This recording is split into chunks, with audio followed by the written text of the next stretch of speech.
Isang mapayapa at mapagpalang araw sa inyong lahat, mga kaibigan. Ako ang inyong lingkod at kaibigan na muli nagbabalik upang magpatuloy sa ating ginagawang pag-aaral sa mga prophecy na nakasulat sa Biblia. At doon nakaraan natin natalakay ang tungkol sa sinabi ni Jesus Christ na isa sa palatandaan ng kanyang pagbabalik at ng katapusan ng panahon ay tungkol sa wars in rumors of wars, Matthew 24, verse 6. At nasabi ko nga sa inyo na sa aking muling pagtuturo at ngayong araw nito, ang aking tatalakayan ay sulat ni Ezekiel na tungkol sa Gog and Magog war sa chapter 38 and 39 ng Book of Ezekiel. Ito ay bahagi ng 48 chapters na sinulat niya habang sila ay exiled sa Babylon. Si Ezekiel ay isang batang priest na naging prophet habang sila ay captive sa Babylonia noong panahong yon na sila ay nasa pagkaalipin o pagkabihag ni Haring Nebuchadnezzar, at dito niya sinulat ang prophecy na ito, ang Book of Ezekiel, 2,600 years ago. Okay. So, 2,600 years ago, nang sulatin niya at ito ay hindi pa nagaganap. Hindi pa ito nangyayari. At ang chapter 36 at 37 ng Ezekiel ay prophecy o vision niya na ang Israel mula sa pagkapangalat sa iba't ibang panig ng daigdig ay muling mabubuo bilang isang bansa. Sila ay muling titipunin ng Diyos at ibabalik sa bansang ipinangako sa kanila o sa lupain na ipinangako sa kanila. At hanggang May 14, 1948, ang Israel ay naging isang bansang muli. So ito ay the rebirth of Israel in 1948.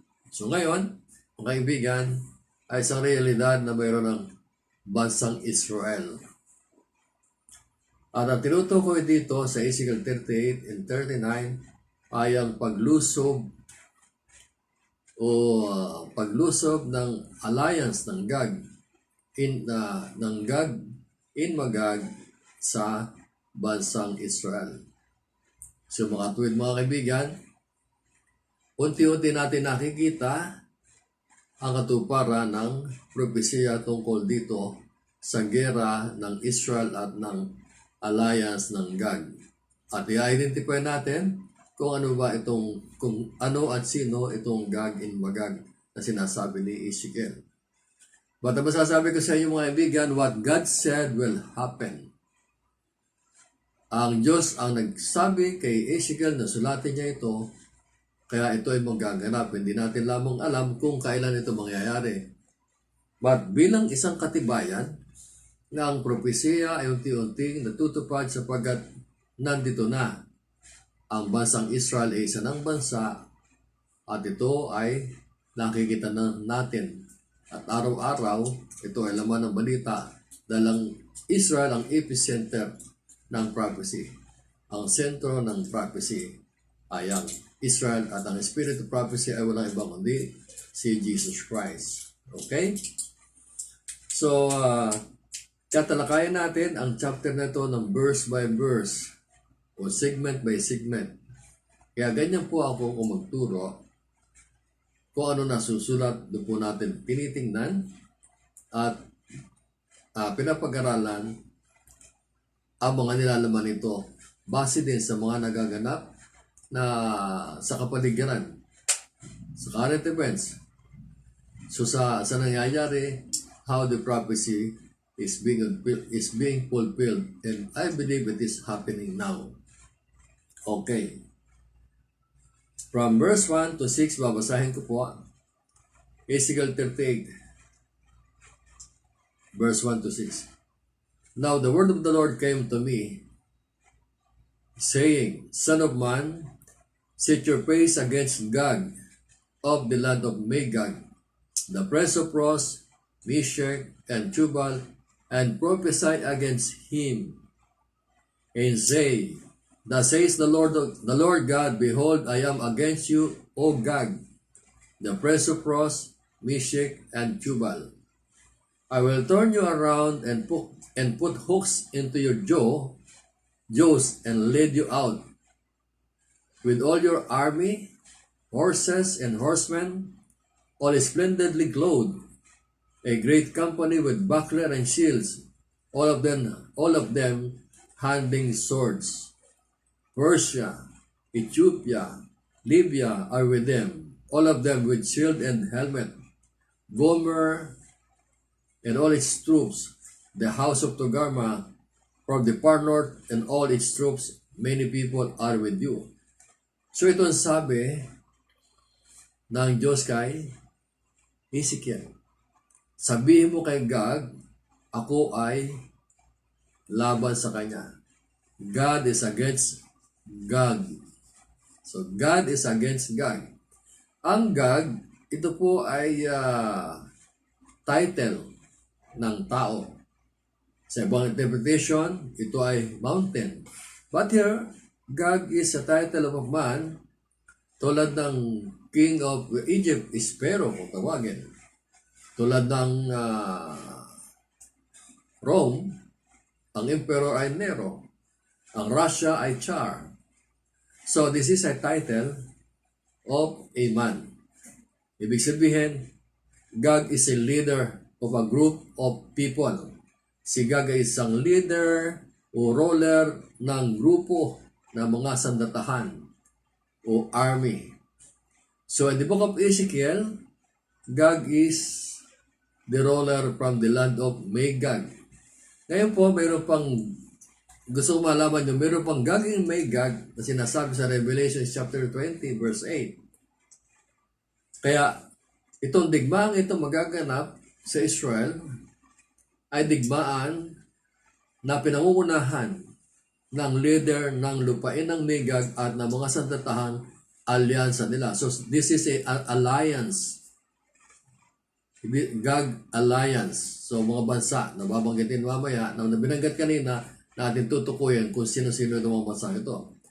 Well, meron pong magaganap naman na digmaan din in the last, before eternity, after the millennium, yung Gog sa Revelation chapter 20 verse 8, ito naman po ay Gog and Magog are nations under Satan. Ito ang huling laban ng Diyos at ni Satanas bago ang eternity, after the millennium. So, wag po tayong magkamali kasi yung Gog and Magog sa Ezekiel, ang namumuno ay leader ng tao, ng bansa. Pero sa Gog and Magog sa Revelation, ang namumuno ay si Satanas mismo. So, ito ay isang labanan na magaganap sa hinahanap. Hindi natin alam kung kailan, pero marami naniniwala mga scholars ito ay malapit na mangyari. Sapagkat nakikita na po natin ang development ng fulfillment ng prophecy and it is happening now. Gog in short is the names of the enemy of God. Yan po si Gog. Si Gog ay leader ng Magog. So, binanggit po sa verse 2, the son of Magog pays war against the son of man. Say, set your face against Gog, the land of Magog. So, sa Genesis chapter 10 verse 2, ang Magog, si Gomer, si Magog, si Madai, Juban, Tubal, Meshech, and Tyras are sons of Japheth na apo ni Noah. So doon sila nag-settle after the flood. So si Magog ay apo ni Noah, anak sa ni Japheth. Siya yun sa far north ng ng Israel, sa itaas ng Israel sa north. Okay? So, tingnan po natin kung sino-sino sila na binanggit dito. Prince of Ross. So, sino yung Ross? Yan. So, ayon sa mga scholars, ayon sa kanilang mga interpretation, itong Ross ay Russia. Ang Russia ay sa far north ng Israel. Ito yung north. At ang Russia ang pinakamalaking bansa. Pinakamalaking bansa ang Russia sa north. At ang Magog naman, ito ay ang Central Asia na kinabibilangan sa kasalukuyan ng mga bansang Kazakhstan, Uzbekistan, Turkmenistan, Kyrgyzstan, Tajikistan, and Afghanistan. Yung more than Uzbekistan, this is a nation or countries. So yung Turkey, yung Meshek, sa kasalukuyan, ito yung north. Ross is far north. And dito yung Magog, ito yung Turkey, na kapatid ni Magog, na anak din ni Japhet, si Meshek, Tubal, and Gomer, Bet Togarma. Ito yung, ito nasa sa north. This is Israel, this is the north ng Turkey, this is the far north, Russia, and gawin dito ang Magog. Sino pa mga binanggit? Persia. Ang Persia naman ay sa east ng Israel. Persia, noong 1935, ang kanyang pangalan ay binago ni Shah. Ni Shah of Iran. Ang Persia ay tinawag na Iran. Sa ngayon, ang Persia ay Iran.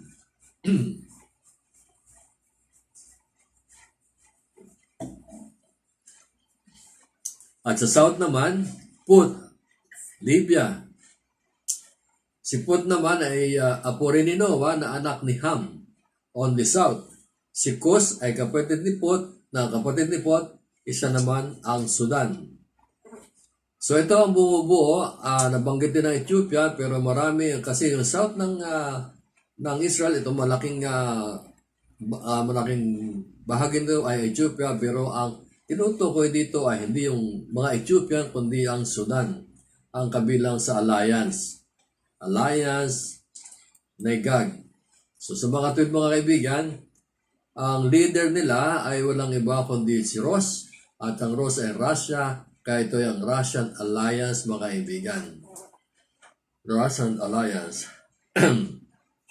Mga bansa na magsasama-sama, coalition na ang sabi ng Diyos, kakawitin ko yung panga at dadalhin kita sa Israel upang sila ay lusubin. Sino ang nagsabi nito? Si Prophet Ezekiel na sinabi naman ng Diyos na ito kanya sabihin. So meaning, sinabi ito ng Diyos, ito ay mangyayari. Hindi natin alam kung malapit na o matagal pa. Pero ito ay tiyak na mangyayari mga kaibigan. Sabagat nakita natin ngayon na mayroon ng bansang Israel noong 1948. Ang Israel ay isinilang na muli. Ibig sabihin, noong unang mga siglo o unang mga centuries, ang mga Kristiyano noon ay nag-intay na maganap ang mga nasusulat na prophecy hanggang sa sila ay namatay na hindi nila nakita. Kaya nga may mga scoopers na nagsasabi, ang tagal-tagal na sinasabi pagbabalik na inyong Panginoon, pero ngayon hindi pa dumarating. But this time siguro mga kaibigan, ay unti-unti natin nakikita na ito ay maaring maganap sa panahong ito, since we are in the last days. Verse 7 to 12. Prepare yourself and be ready, you and all your companies that are gathered about you, and be guard for them. After many days you will be visited. In the latter years you will come into the land of those brought back from the sword and gathered from many people on the mountains of Israel, which had long been desolate. They were brought out of the nations Now all of them dwell safely. Yan mga kaibigan, ang isang katotohanan nakikita natin sa kasalukuyan. Ngayon mga kaibigan, meron ng Mountain of Israel. Kailan nangyari nagkaroon ng Mountain of Israel? 1948 na magbalik sila at itinatag ni David Ben-Gurion ang bansang Israel. Wala pa silang kabundukan. Ang dinatnan nila ay mga tiwangwang na lupain. Tiwangwang na lipain. Ang sabi nga ni Mark Twain, hindi tutubo ang anuman sa lupain ito. Walang kapag-asa ang lupain ito. Nang dumating 1940, wala talaga. Ni isang puno ng cactus, wala. Pero dahil sa mga gerang ginanap, ginira nila ang Israel, hanggang sa pagka ginira nila ang Israel, nananalo ang Israel, nakukuha nila ang lupa. Lumalawak ang teritoryo ng Israel. So yung 1967 war, ano nakuha ng Israel? Nakuha ng Israel ang Temple Mount, nakuha ng Israel ang Jerusalem. Nakuha na nila.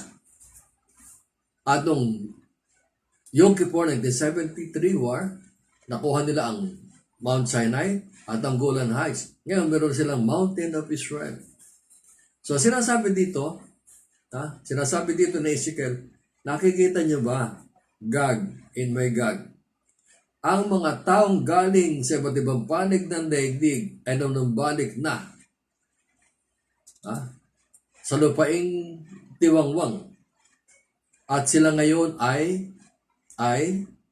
matahimik. They dwell safely. At saka mapayapa na sila. Kailan mangyayari ang kapayapaan ito? Kailan ba nagkaroon ng kapayapaan ng Israel? So marami ng peace treaty ang ino-offer ng mga presidente ng Amerika na hindi tinatanggap ng Palestine. Dahil gusto na ayaw nila na magkaroon ng bansang Israel. May mga peace treaty na two-state solution ang offer ng mga naging presidente ng Amerika. Pero hindi ito nangyayari. Pero magmula nun sa kasalukuyan, ang Israel patuloy na umuunlad. Yung mayayaman, ang mga lupain tiwangwang na taniman nila. So number 1 sila sa agriculture at ang Israel number 1 exporter ng flowers around the world. Exporter ng citrus. So lahat ng magagandang bagay ay matatagpuan sa Israel. At ngayon mayroon ang Mountain of Israel. Nakuha na nila. Unti-unti lang nakukuha ang mga teritoryo. Mga lupain ngayon. Ngayon, ang naging presidente si President Trump. Ano nangyari? Ang Israel ay lalo pang naging matibay at matatag sapagkat itinalaga na ng Jerusalem ang capital ng Israel. At patuloy na muulad ang Israel. At ang Israel ngayon ay number 8 na mga pangyarihan sa buong daigdig. Number 8. Number 1 sila marami silang mga na number 1 sila sa technology, number 1. Sa military, number 1 sila sa Air Force. So, ibig sabihin, yung tiwangwang na dinatnan nila ay naging productive na. Sabi nga ng Diyos, dadaling ko kayo sa lupa ng milk and honey. So, pagdating sa mga agricultural product, number 1 sila. Maging sa cattle industries, number 1 sila. At ngayon nga, ay wala pang katahimikan ng Israel. Hindi pa sila mapayapa. At ang hinahagad ng Israel, mapayapa sila. At ang magandang nangyari, nito nakaraang linggo, yung Abraham Accord na hindi naasahan na ang Israel at ang UAE and Bahrain ay magkakaroon ng peace agreement.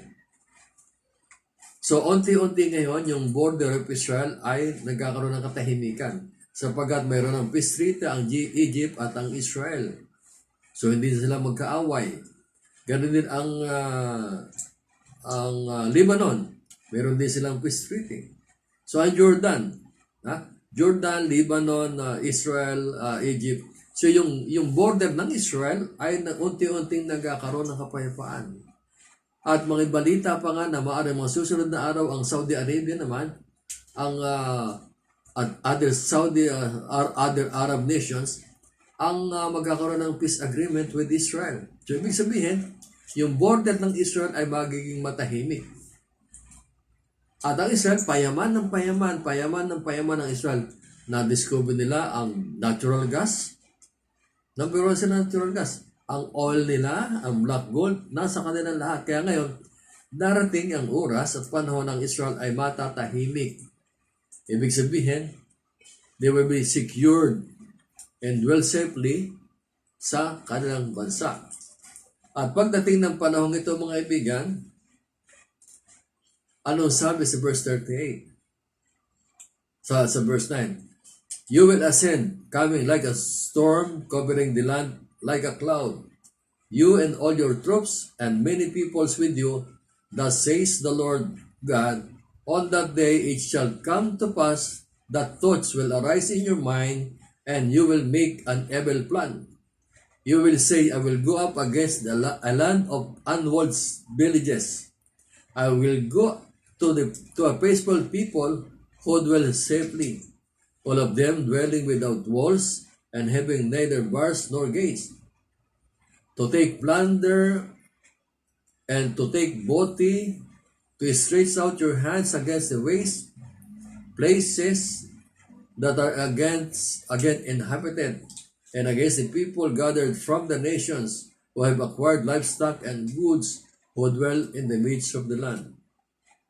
Sheba and Dedan, the merchants of Tarsus, and all young lions, and all their young lions will say, have you come to take plunder? Have you gathered your army to take booty, to carry away their silver and gold, to take away livestock and goods, to take plunder?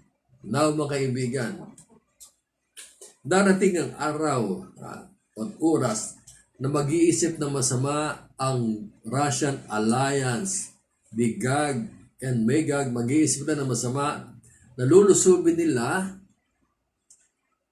kukubkubin nila ang Israel na nananahimik, nagkaroon silang katahimikan, ang border nila ay matahimik, pero natatanaw sila ng Russian alliance na pag-iisipan sila na sila'y girahin at ang sabi nga, kasi sila magtatakloban ng mga ulap, parang ulap ang kanilang mga kalaban. Okay?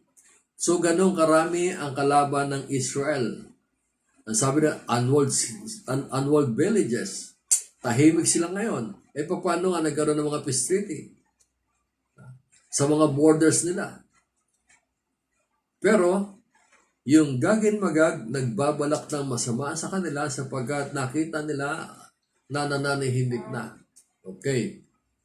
Anong interest ng Russia? Anong interest ng Turkey? Anong interest ng Iran? Ang Russia ay interested sa kayamanan ng Israel, lalo na sa natural gas.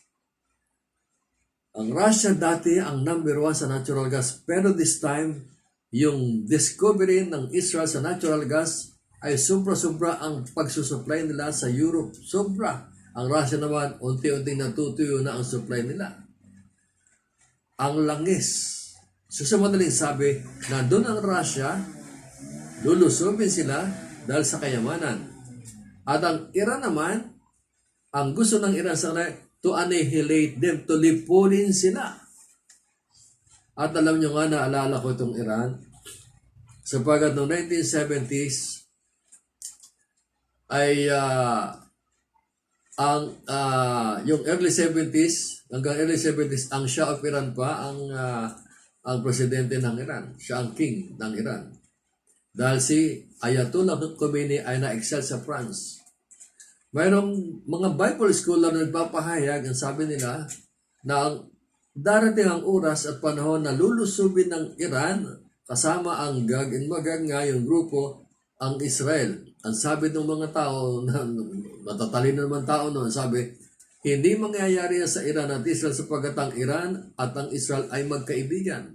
During the time of Shah, magkaibigan sila. Pero nung dumating si Khomeini, mula sa pagka-exile niya sa France, nagkaroon ng Iran Revolution, napatalsik ang siya. Ano nangyari? Talagang nag-umpisa na ang nais ni Khomeini na malipo ng Israel. So nandun ngayon ang Iran para lipulin ang Israel. Ayaw nila may matitirang isang tao man na Israelita. At ano naman ang pakay ng Turkey? Alam mo yan, Turkey for 600 years sila ang Ottoman Empire. At noong First World War, tinalo ng British ang Turkey na naglaban sila sa Armageddon, sa Valley of Megiddo. Naglaban sila noong 1917, tinalo, nakuha ni General Allenby ang Jerusalem. At ngayon, nagkaroon ng Balfour Declaration. Kaya nga nagkaroon ng Nation of Israel. Nag-umpisa doon. Kaya ang gusto na mangyari ni Turkey ay maging Ottoman Empire sila, at ang gusto na ay sila ang maghahari sa daigdig sapagkat yung prophecy about the caliphate of the Muslim. Yung pagdating ng kanilang may darating din silang Mahdi, yung kanilang parang Jesus Christ. Darating ang kanilang ang Mahdi o propeta, something like that. At maghahari sa daigdig. One world government ang gusto ng Turkey. At nasaan sila ngayon mga kaibigan? Nung mag-umpisa ang civil war sa Syria noong mga 2011, yung Syria na sa kasalukuyan nagigira pa, it was prophesied sa Isaiah 17 verse 1 ng Damascus ay magiging tambak na lamang ng basura, at sa kasalukuyan nagigira pa at ang Damascus ay nakatayo pa ang Damascus, hindi pa sila sira-sira. At doon naman nagbibuild up na ang Russia, Turkey and Iran na kanilang pwersa sa north, sa may Golan Heights, sa north of Israel. So tama-tama, from the tribe from the north, lulusob sa Israel. So, hindi lang kasi ako magaling magpaliwanag mga kaibigan. So, ganyan nangyayari. Nagbibuild up na ng pwersa ang Iran, Turkey at Russia doon sa Syria. Sa ibabaw, ang Syria, nasa ilalim ng Israel sa Golan Heights. So, nakatingin na nila. Nakikita na nila kung ano ang nangyayari sa Israel, kung gaano ang development ng Israel, at doon sila interesado. At ang sabi ng Diyos, hatakin ko kayo, ipakikita ko sa inyo ang nananahimik na mga taong nalipot, na mga taong nanggaling sa iba't ibang panig ng daigdig, na tahimik ngayon at sila ay yumayaman na. Ngayon, kailan ito mangyayari? Hindi natin alam. Pero ang sabi dito ni Sheba o Dedan, they were sent from Tarsus. So ano? Lulusobin niyo ba upang kayo dambungin niyo at nakawan? Kaya sa kasalukuyan mga kaibigan, nag-aalanganin pa siguro, sabi ka ng mga schools, nag-aalangin pa na lumusob sapagkat nandiyan pa ang Amerika. Nangangamba pa sila sapagkat nandiyan ang Amerika, nakakampi ng Israel. Pero nasa ang Amerika sa prophecy? Wala. Walang binabanggit na Amerika dito sa Ezekiel. At Amerika ngayon ay siya naman ang presidente ng Amerika, si President Trump, ang broker ngayon sa peace ng Israel. Pero sa gerang ito na darating, hindi binabanggit dito kung nasaan ang Amerika. Wala. Kaya, ang sabi,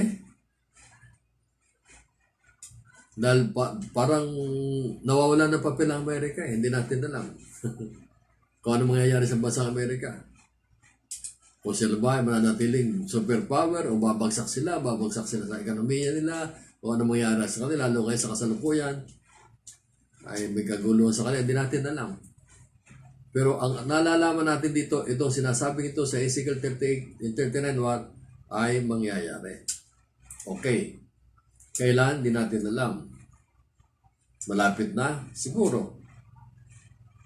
Sapagkat sinabi ng Diyos Verse 14.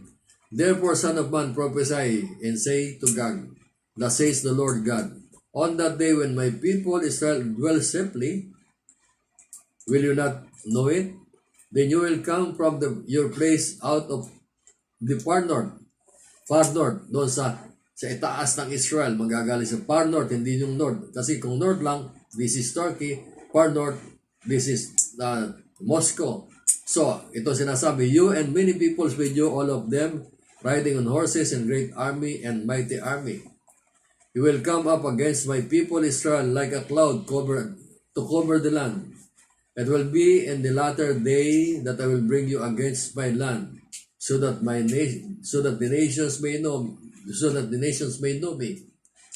When I am hallowed in you, O God, before their eyes, thus says the Lord, are you he of whom I have spoken in former days by my servant the prophet of Israel, who prophesied for years in those days that I would bring you against them. So itong sabi ni Ezekiel, lulusobin ninyo ang aking bansa, ang aking bayan.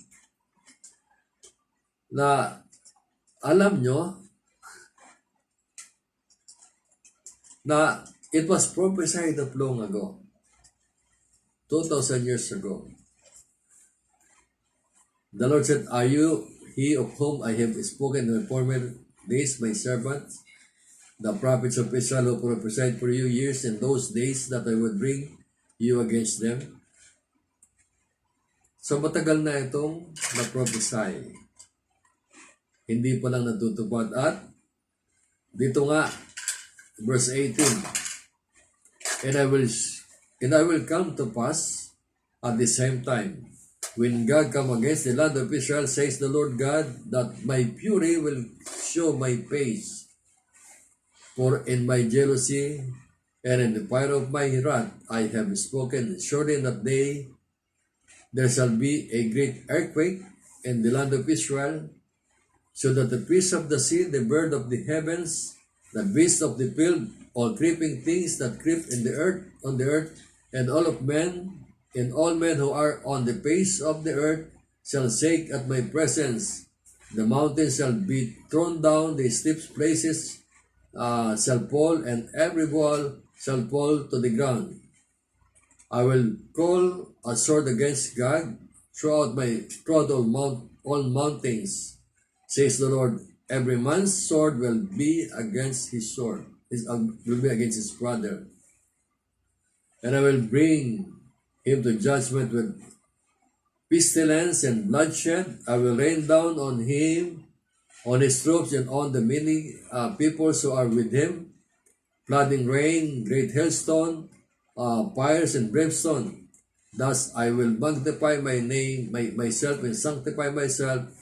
I will be known in the eyes of many nations. Then they shall know that I am the Lord. Okay. Ito pala ang gustong gawin ng Diyos, mga kaibigan.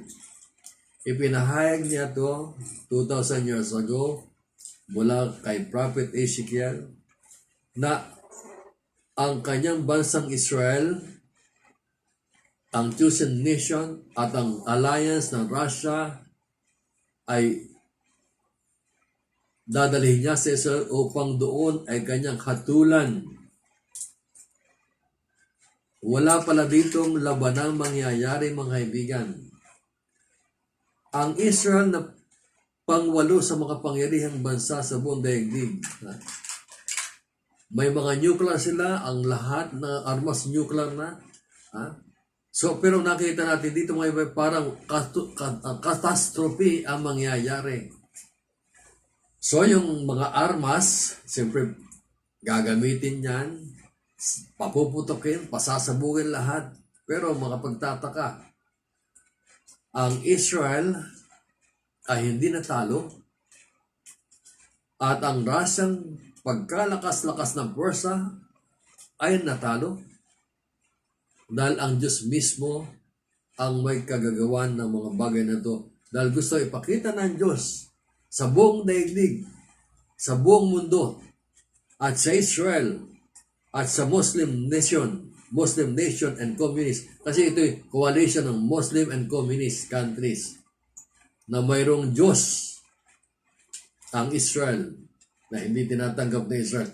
At ang mga tao hindi naniniwala sa Diyos ng Israel ay papakita lang ng Diyos na siya ang Diyos ng Israel na dapat kilalin, sambahin at paglingkuran. So ito pala ang purpose mga kaibigan ng Gog and Magog war na mangyayari sa hinaharap. Upang ipakita sa komunist at mga Muslim at sa mga Hudyo na tumanggi kay Jesus Christ na siya ang Diyos at makikilala niya ang kanyang sarili. Yun ang layunin. Kaya walang gera ditong labanan na hindi. Bagaman, sumabog ang kanilang mga tangke, mga aeroplano nila, lahat nilang armas na panggera, lahat ito ay nawasak, nasira, hindi dahil sa sila naglaban, kundi ano nangyari?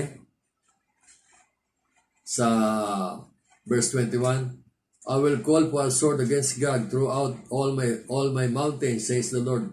Every man's sword will be against his brother. So sila ang nagbarilan. Sila ang naglaban.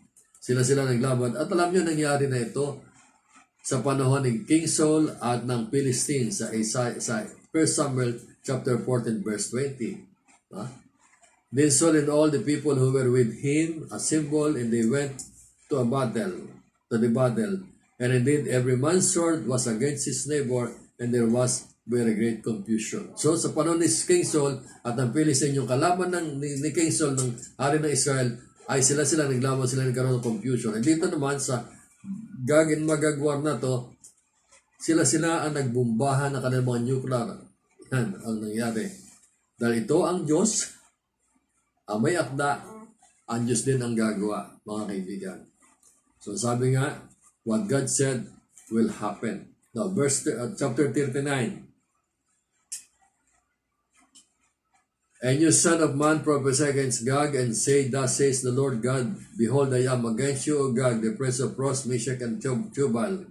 And I will turn you around and lead you on, bringing you up from the far north, and bring you against the mountains of Israel.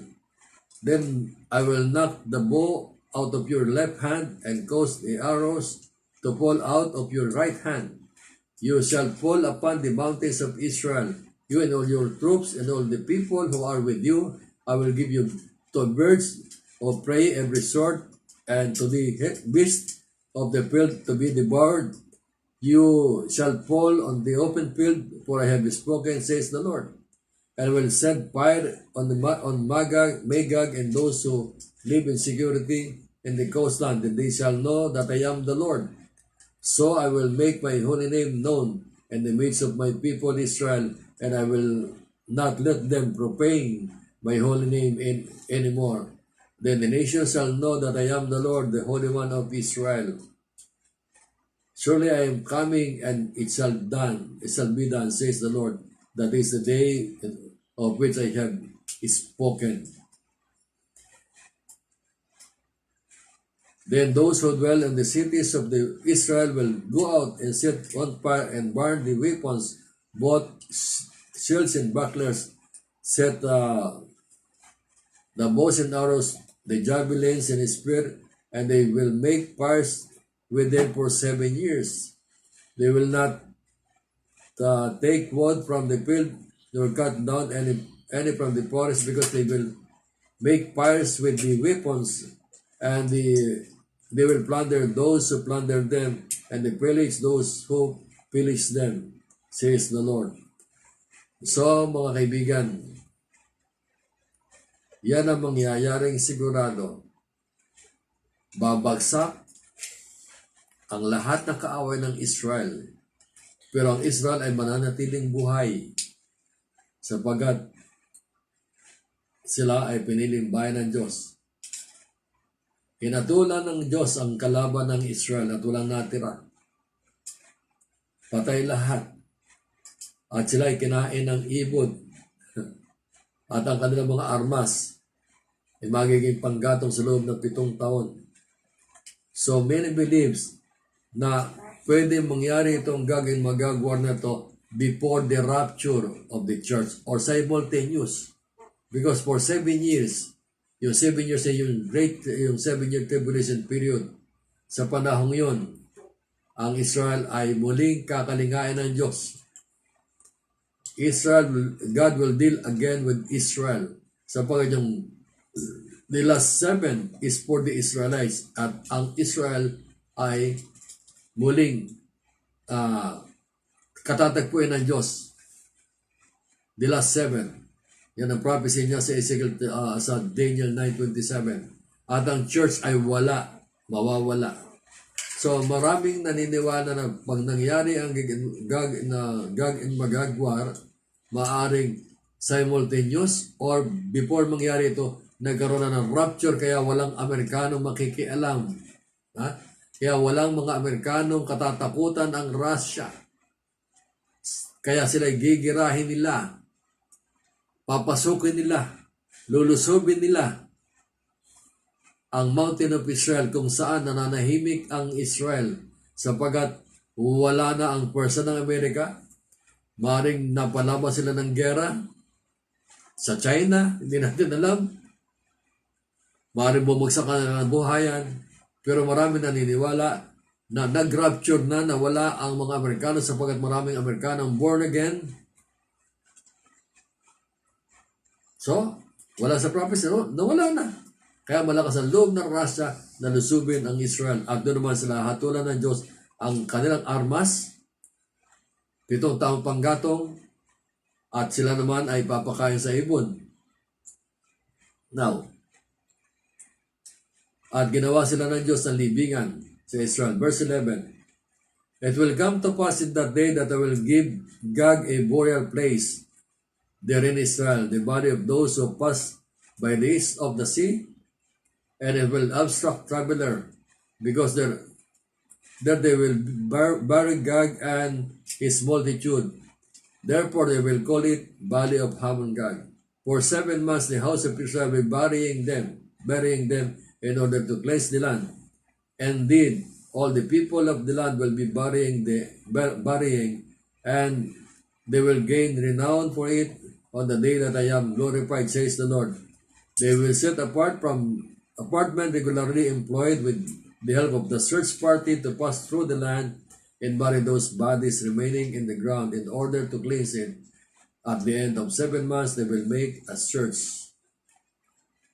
The search party will pass through the land, and when anyone sees man's bone, he shall set up a marker by it, and will tell the barriers had buried in the valley of Hamon Gog. The name of the city will also be on Hamon. Thus they shall cleanse the land. And as for you, son of man, says the Lord God speaks to every sort of bird and every beast of the field, assemble yourselves and come, gather together from all sides of the sacrifice meal, which I am sacrificing for you, a great sacrificial meal on the mountains of Israel, that you may eat flesh and drink blood. And you shall eat the flesh of the mighty, drink the blood of the princes of the earth, of rams, lambs, of goats, and bulls, all of them filling as of Bashan. Patling of Bashan. You shall eat fat till you are full, and drink blood till you are drunk. At my sacrificial meal, which I am sacrificing for you. You shall be filled with my table, with horses and riders, with mighty men, and with all the men of war, says the Lord. So mga kaibigan, bagamat masaya tayo kapag malalaman natin malapit na maganap ang mga propesya, pero nalulungkot tayo sapagkat maraming tao ang mamamatay. Milyon-milyong tao ang mamamatay pag naganap ang prophecy. Nung ituro ko nga ang second coming ni Jesus Christ with his armies, billion ang taong namatay sa Book of Revelation. At dito naman sa Ezekiel war na to, Gog and Magog war, milyon-milyong mga Russian, Muslims, Communists, itong coalition ng milyon-milyong tao mamamatay. Ba't gusto ba ng Diyos mamatay ang tao? Hindi niya gusto na mamatay ang kanyang nilalang sa kanyang wangis. Kaya nga hindi sabi nga ni Peter, Apostle Peter, Kaya nga hindi siya nagbabalik upang kaya natatagalan siya upang magkaroon pa ng pagkakataon ng mga tao mapagsisi sapagat ayaw ng Diyos nang ni isa may mapupunta sa kapahamakan. Kaya nga ito napakahalaga nitong pag-aaral ng prophecy, mga kaibigan. Ipinapakita dito ng Diyos ang kanyang gagawin. Itong gagawin niya sa magagwan. Nakapangihilakbot ito. Ako, nung buhat ng mag-aral ako ng prophecy, hindi ako natutuwa sa fulfillment of prophecy, pero hindi natin maiwasan mag-fulfill ito. Ba't matutuwa sa fulfillment of prophecy kung matutuwa ako na milyon-milyon tao mamamatay? Gusto ko ba mamatay ang mga tao? Hindi ako nag-aaral ng prophecy para matuwa. O mahahatulan ng Diyos sa kaaway ng Israel. Mahahatulan ng Diyos sa masasama. Hindi ako nag-aaral ng prophecy para makita ang magiging kaganapan kapahamakan dahil milyon-milyon tao mamamatay. Nang pag-aralan ko ito, natuto kong ang ulang hinahangad kundi ang kaligtasan ng maraming tao. Ito'y tiyak na mangyayari kung nagtatawa man kayo. Ako naaawa. Nalulungkot sapagkat kapag sinabi ng Diyos, kanya magawa. Ito na ngayon mga kaibigan. Nandito na ang bansang Israel. 1948. Nandito na ang peace process na nangyayari sa pamamagitan ni President Trump. Susunod na pumirma siguro ang Arab countries. Kitang-kita ninyo kung gaano kayaman ang Israel ngayon. Payaman ang payaman. Samantala ang mga bansa sa Middle East, pahirap ng pahirap. Gaano kahirap ang Iran ngayon. Gaano kahirap ang Syria. Gaano kahirap ang Lebanon. Gaano kahirap ang Turkey. Naghihirap ang lahat ng bansa sa kapaligiran ng Israel. Unti-unti lang. Pero ang Israel, payaman ang payaman. Ang paligid niya, pahirap ng pahirap. At sa kasalukuyan, ganong gera. Ang daming gera nangyayari sa Middle East. Sa mga pwede, unti-unti nang dumarating. Unti-unti na makita natin ang fulfillment ng prophecy. At hindi natin alam kung kailan mangyayari itong gagawin magagawa. Pero sa kasalukuyan, ang trend ay nandito na. Kaya natutuwa ba ako mga kaibigan mamatay ang mga Russians? Natutuwa ba ako mga kaibigan mamatay ang mga Muslims? Hindi ako natutuwa. Kaya ako nagtuturo upang sana sa mga nanonood sa inyo, kayo at ako ay minahal ng Diyos at minamahal ng Diyos. At gusto ng Diyos tayo lahat ay maligtas sa isang kondisyon. At tatanggapin natin si Jesus Christ bilang Panginoon tagapagligtas. At yun lamang ang tanging paraan upang maiwasan natin ang darating na buot ng Diyos, ang dating ang galit ng Diyos ay mararanasan ng daigdig na to. Lalo-lalo na after the rapture.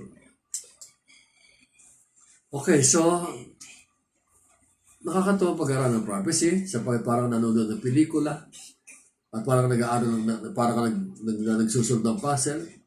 Unti-unti nakikita mo ang kaganapan nito. Sapagkat hindi naman chronological ang prophecy. Lalo na pag-aralan ng mga unti-unti parang puzzle na unti-unti nabubuo ang picture. Pero ang hindi ko magusto ang picture dito ay ang pagkamatay ng maraming tao na pwede namang iwasan. Kaya lang hindi natin maiwasan na maraming matay sapagkat ahatulan ng Panginoon ang kanyang mga kaway. So ito mga kaibigan, ang ating pag-aaral ngayon, kapag sinabi ng Diyos, ito mangyayari. Pero bago mangyari ito, mayroong pag-asa na maligtas tayo sa darating na ito. Sinasabi ng ATM, hindi ito pera, ang ATM. Kapag may ATM card ka, pupunta ka sa ATM machine, lalabas ang pera, pag-punch mo. Pero ito yung ATM na sinasabi ko sa inyo, pag ito yung ginawa mo, maliligtas ka sa mga kapahamakan. Aminin ang ating kasalanan, pagsisiyan ito. Tanggapin si Jesus Christ bilang Panginoon tagapagligtas at manalangin, magbasa ng Biblia, at manalangin ka kung saan ka ilalagay ng Panginoon sa Kristo bilang isang mananampalataya upang ikay lumago at makapaglingkod sa Kanya. So, ang sabi nga ni Pablo sa Romans chapter 10, kung maniniwala, kung sasabihin mo na si Jesus ay Panginoon, kung tatagal mo si Jesus Kristo bilang Panginoon tagapagligtas sa iyong buhay at maniniwala ka na siya na buwan na maguni, ay maliligtas ka. At kapag ginawa mo yan, ikaw ay ligtas na. At lumunggap kay Jesus Kristo ay hindi mapapahamak, hindi mapapahiya sapagkat siya ay ligtas na sa mga kapahamakan darating. Yan ang pangako ng Diyos. There is therefore no condemnation for those who are in Christ Jesus. Yan ang isang matibay at na pangako ng Diyos sa lahat ng tatanggap sa Kanya. Okay? Maraming salamat mga kaibigan sa inyong panonood, pagtsatsagang manood dito sa ating Snatch Away. At sana meron kayo natututunan. Kahit hindi tayo magaling magturo, kahit hindi tayo magaling magsalita, sana naman meron may maunawaan, lalo-lalo sa panahong ito na malapit na dumating ang mga propesya na susulat sa Biblia. Okay, maraming salamat po sa inyong lahat. Ako yung lingkod ng kaibigan, Eric Ebreo, hanggang sa muli.